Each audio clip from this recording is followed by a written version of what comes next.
Coach, what's your perspective on, those third and short, fourth and short, like QB sneaks? Seems like you guys have gotten pretty good at them this year. Well, it started at Northern Arizona, and I thought that we were at a situation where we maybe needed to start creating some momentum for ourselves. And, there's a couple of times that, it was 4th and 1 or 2 from our own 28-yard line, and we went for it. And I think that for this team in particular, I think it gave them some confidence.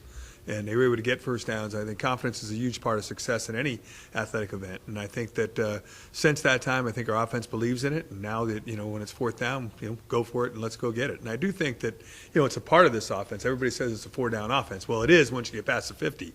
But when you're doing it on your own 28 and 29-yard line, there's a little bit of a risk there. But the rewards were obviously greater than the risk, as it turned out. So even though we didn't win that game, I thought it gave us the opportunity to win the game. And I think it also created some momentum for our offense. Yeah, I don't know if you remember this, but I referenced it briefly in talking to Steven. Last year there was a point where you and I talked and you had said, those plays used to be automatic under Andre, and we weren't necessarily making them last year. Was there anything that happened in addition to the confidence building, but just the development of the guys involved and the guys making those plays? I don't think it's any mystery who's getting the ball and where it's going. So, that's what's happening, and they're doing it now too. So, we have to be a little bit more creative, and I think Steven hit it on the head. When you're talking about 1 yard, we try to preach it becomes a toughness thing. And I think our offensive line's playing tough, and I think our quarterback's playing tough. Now, how many more tough hits we want him to take, that's up in the air. But the bottom line thing is that, he's extremely competitive, and you can see his competitive nature. But whose nature you can't see that's competitive? Those 5 or 6 guys that are blocking up front, because they get lost in the contact and the mix of the whole thing. So Steven and his group, pretty competitive people too. And I think when you challenge competitive people, good things happen. And I think that that's what's going on right now. And I think last year, I think we were competitive, but I also think that, the quarterback thing's different. And I think you mentioned that. And I also think the fact that when you don't get them, you can also lose confidence in what you're doing too. So I think you have to, it's a fine line, and you have to be smart in what you're doing. But I think when we started it this year, I think we've created some success with it. And we're probably going to continue to say 4th and 1 and 4th and 2, you better be ready to defend us. Yeah, the distinction of Chris catching, running, and passing for a touchdown in the same game, that it hadn't happened in the D1 history, at least for Cal Poly. What's your take on that kind of, I don't know, it's not oddity, but like an accomplishment that probably doesn't happen. I think Andre Broaddus came within about 11 yards, though, against Eastern Washington, the triple overtime game. He had thrown for a couple and run for a couple, and then we threw it to him, and I think he got 1 or 2 yards. So it was close back then. But, Chris is that type of an athlete where you can do it and feel confident that you can do those types of things. And the other thing is, when everybody asks you, and JD, actually, you were the one that asked me, when are you going to run those plays? When are all those plays coming? Yeah. Well, the reason you run them is because there's a reason to run them. And there was reasons to run those plays the other day against Weber State, and they were obviously fairly successful. If you show those plays too often, people are going to practice them and say, okay, they do this or they do that. But the bottom line thing is now in their mind, they really have to defend the field, and they have to defend every player, whether he gave up the ball or has the ball. And I think that those are also things that can make us more effective. But Chris is the type of athlete that can throw it. Chris is the type of athlete that can catch it. And Chris is the type of athlete that obviously can run it. So I think that when you have it's not a double-edged sword as far as his threat's a double threat. He's a triple threat. Yeah, is that in your mind at all? That it would be cool for a guy to have touchdowns 3 ways? Well, we talked when you're calling the plays during the game. We talked about it last year as far as playing either Dano or he at an offensive position sometimes. And I think that last year when the third quarterback was here and we felt very comfortable about where we were, that was a possibility. Where we are now, could Dano do it? Yeah, he could. And could we put him in a position where he could catch one, run for one, and throw one in a certain game? He could do the same thing. But we don't go into it saying that he's going to throw one, run one, and catch one. What we go into it is how can we best get touchdowns for our team?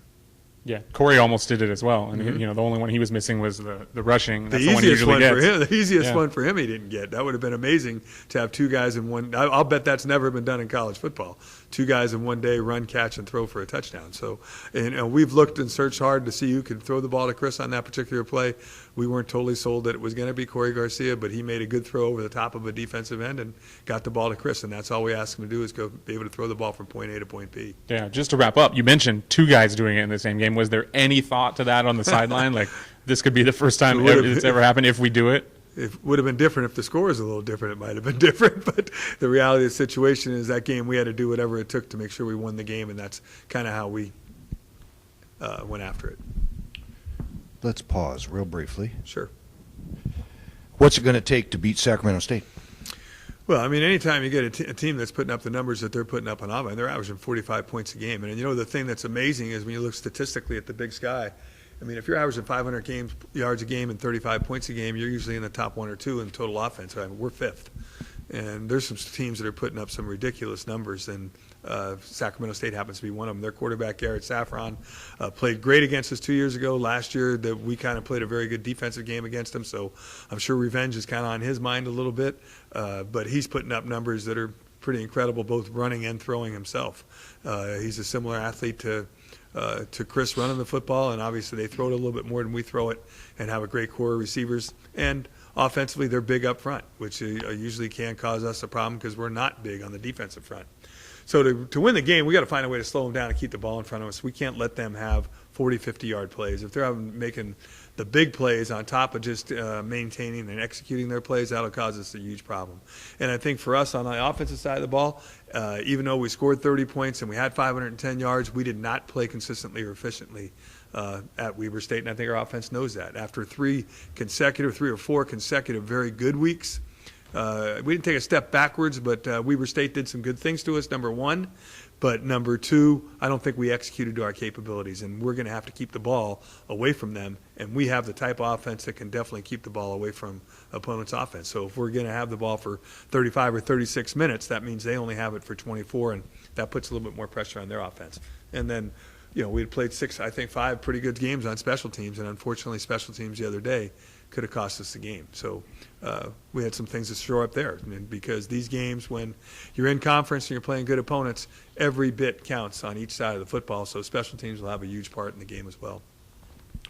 Coach, you talked last week about kind of defining yourself offensively as a team. Defensively, how do you feel where you're at in the season? You mentioned you put up a lot of points. Sac State puts up a lot of points. Defensively, where do you stand? Well, if you take Portland State and Weber State, we stand pretty well. You take Northern Arizona and Southern Utah, and we better get better. So which defense is going to show up? I'm not 100% sure, but I do know this, that we really challenged our players after the Southern Utah game, and I thought they responded. Weber State had 470 or 480 yards against Southern Utah. They had 290 yards against us. And, 71 came on a play where it was a rollover tackle and the guy got up and ran 70 yards for a touchdown. And I think that when you really look at that, that's pretty impressive, to go from one extreme to the other. So in that game, really statistically, we probably outplayed the team. We played fairly well, but special teams allowed them to play in the game. So I think defensively, I think that the Weber State game gave us some confidence. And this, like I said before, confidence is a big part of the game. And what you do with confidence is the most important thing. So Portland State went out and played really well, and I said might have been one of the better 3 quarters that we played since I've been here. And maybe our guys listened to me a little bit too much on that and went out and thought we could just go do it. And 2 weeks later, they had to refine themselves, and hopefully they have, and hopefully they understand it's a week-to-week game, and there's some explosive offenses in this league, and they better be ready to play.